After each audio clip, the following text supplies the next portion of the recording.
everyone, I'm glad to have you back here on the channel, or if you're new to the channel, make sure you hit the like and subscribe button. But today we're going to look at overlapping stencils. So I've always thought of stencils as one layer and a lot of times on my background, but you can do a whole lot more with them. So we're going to look at layering them with different stencils and some effects that you can get by doing this.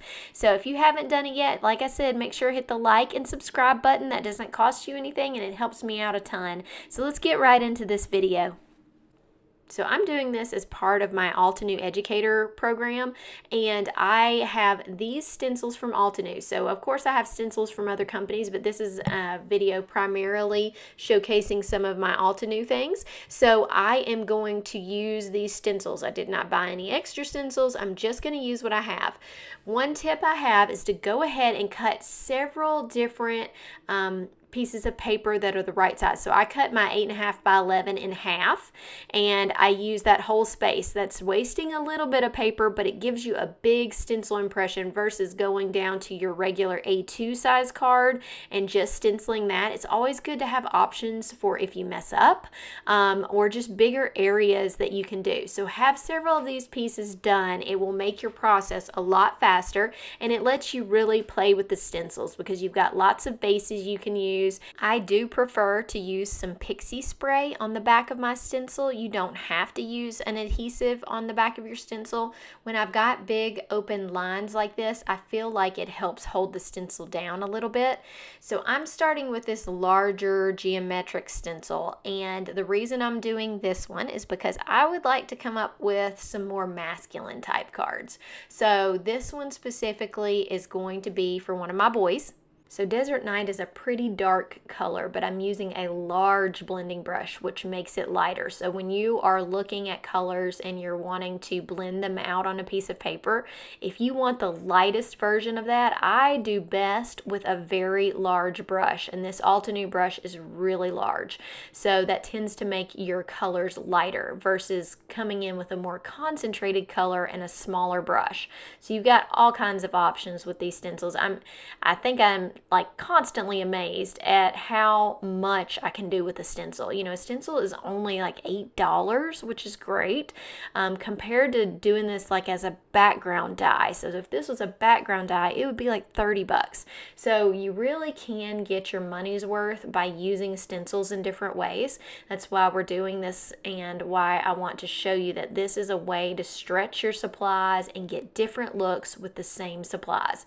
So I'm coming in with this as a light hand, and I'm kind of just pretty evenly getting it on the back. You can see I did mess up one little area. This is why I always say do a big area of your stencil, because sometimes you come in and you just can't quite blend it out. I'm going to point to where I messed up. But stencils are 6 by 6, so you've got lots of edges, especially if you're going down to an A2 card. You've got a lot of options of cutting this panel down and having it work perfectly without having that little mistake in there. So just remember that. Don't give up on a stencil. Sometimes I see people and something happens and they decide to give up on the whole project, and really there's so much you can cut down, so just don't give up on it. Now we're going to look at our second layer. This one is more intricate, and so it definitely takes more time. It's the woven stencil, and we're going to put it right on top and tape it down. Now I've zoomed in so that hopefully you can see where these little skinnier lines are going to be in between our other stencil. So you could always take up the other stencil and go over it, but that would leave, you wouldn't have the white outlines. This would cut through those white outlines.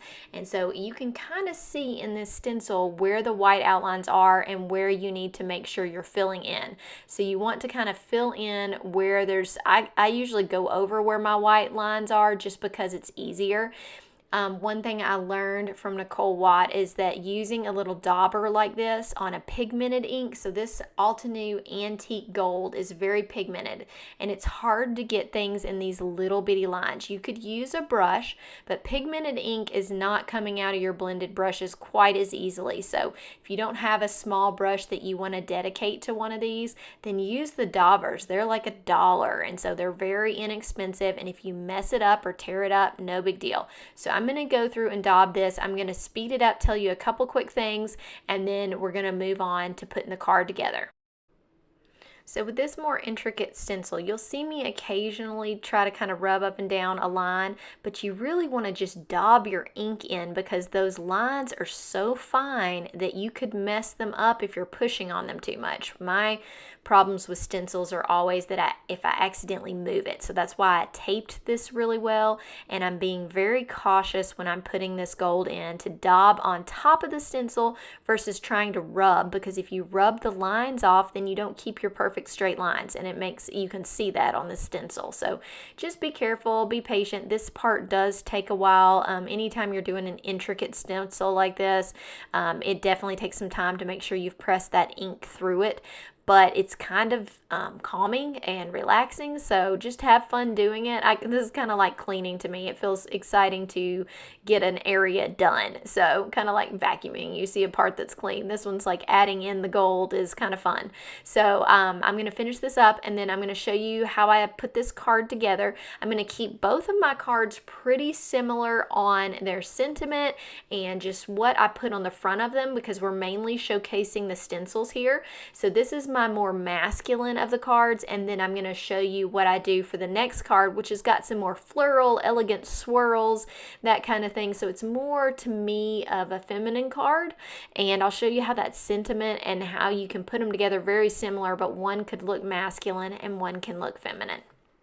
So I love a good stencil reveal. So I'm going to take the tape off of this top layer, and we'll get all the layers off and show you what kind of effect this has. I usually go through and make sure I didn't miss any little areas. I'm looking over my stencil carefully, and I'm done with this gold, so let's take it off here.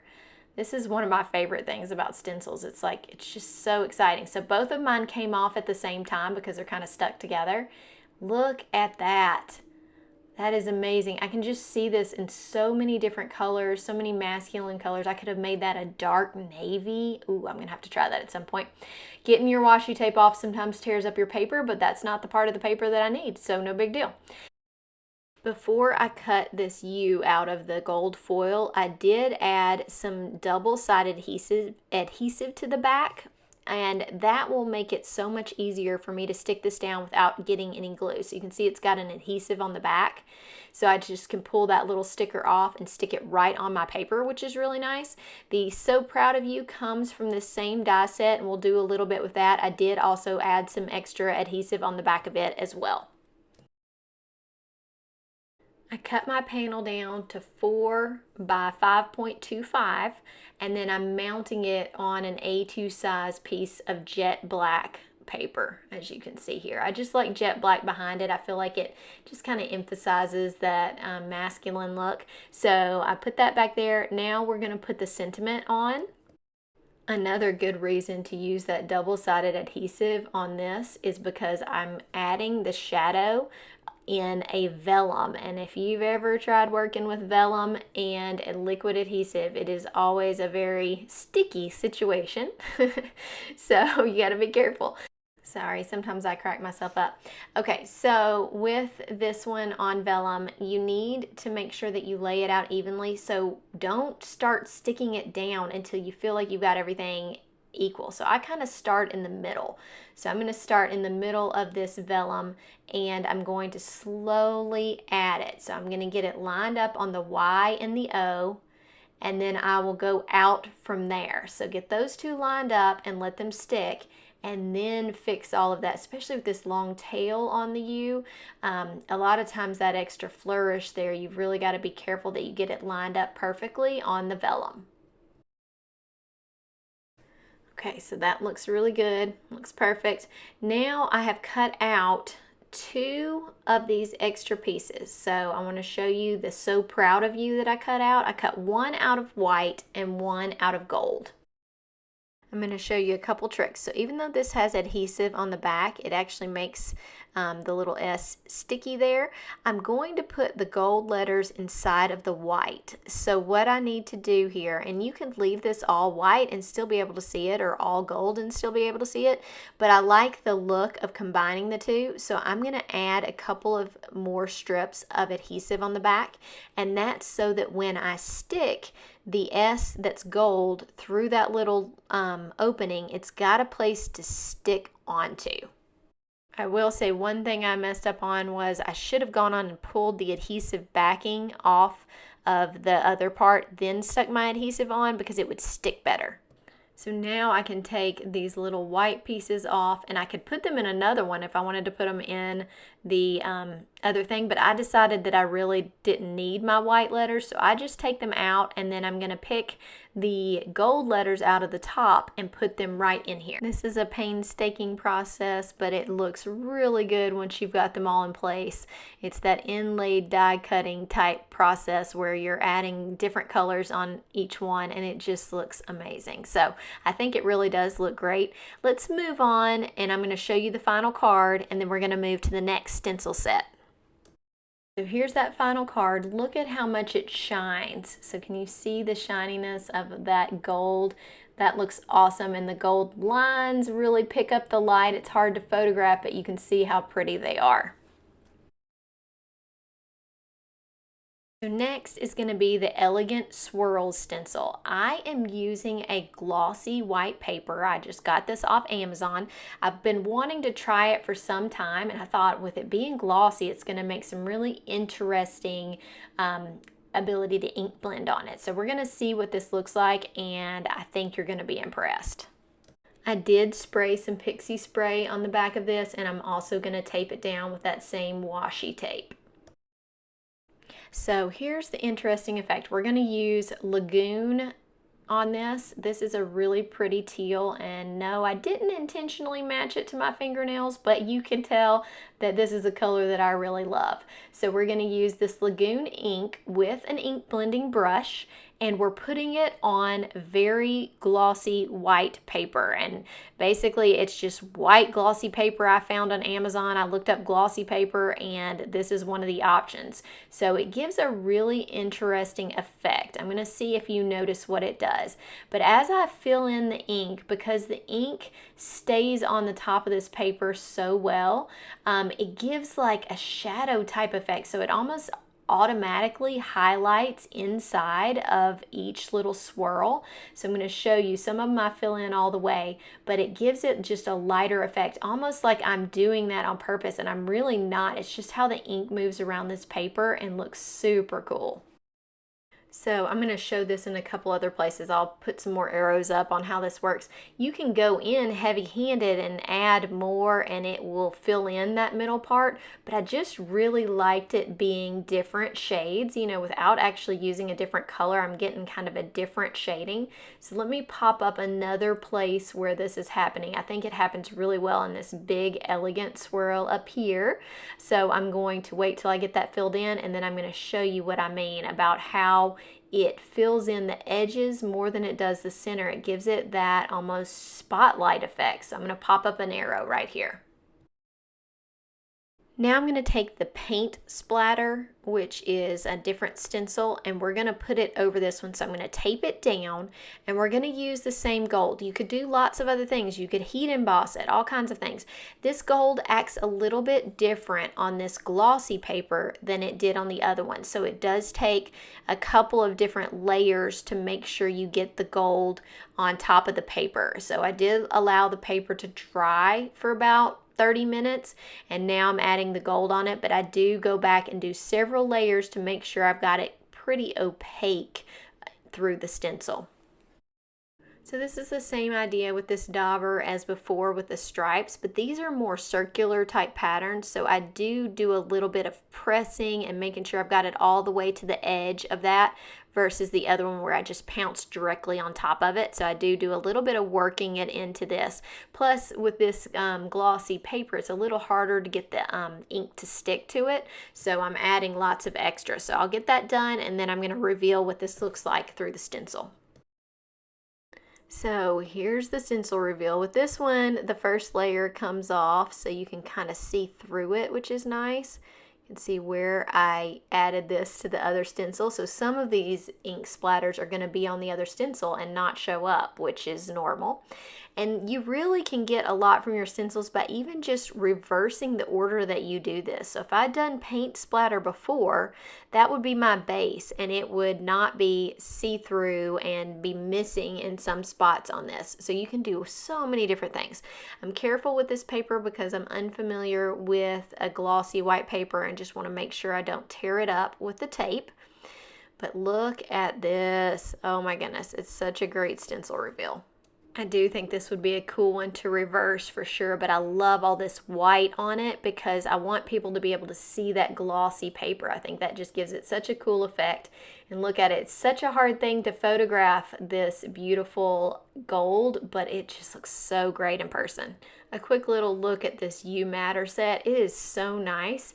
I really like it. It could go for so many different things. It has masculine sentiments. It's just a really great one. So if you're looking for a good one, this is nice. This U is huge. You do have to turn your paper to where it's a landscape A2 for this to fit. So to make my sentiment for this Elegant Swirls, I'm going to use the glossy white paper again, and you see I'm putting a piece of Post-it paper on the back of where I've cut out my U, and that's just to hold it down so that I can ink blend it. You could just ink blend a section and then go and cut it out from that section. I just find this easier to make sure I've got everything covered that I need it. So I'm just using Lagoon again. I'm going to blend the whole thing, and then we're going to add some fun embossing to it. Here's how that looks. I think it looks really good. It's going to look great on the front of that card. Now we're going to use an embossing pad. So I'm using Versamark, and I'm just going to kind of go along the bottom of this. I did give it a little time to dry from the inking, but I'm going to try to look at it from the side. That's why I'm turning it this way, to make sure I've got kind of an even line across the bottom. And I'm going to get this Versamark pad across this, and then we're going to add ultra high embossing powder, which makes a really thick embossing. So I'm going to get this set up, make sure we got plenty on there and that the line looks pretty straight. And then we're going to add Wow Ultra High Embossing Gold.